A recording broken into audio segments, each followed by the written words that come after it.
একটা big breaking news আমি এখন তোমাদের সামনে শেয়ার করি।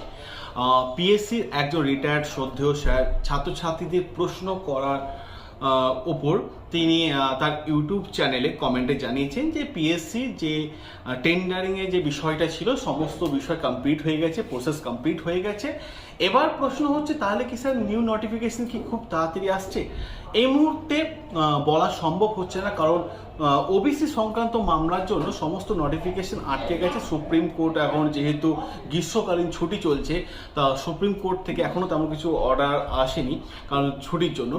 এবার প্রশ্ন হচ্ছে আশা করা যাক, যেহেতু পিএসসি ডেপুটেশন দেওয়া হয়েছিল তখন চেয়ারম্যান স্যার জানিয়েছিলেন যে মোটামুটি পরীক্ষা হওয়ার সম্ভাবনা আছে, যেগুলো অলরেডি আগে নোটিফিকেশন বেরিয়ে গেছে।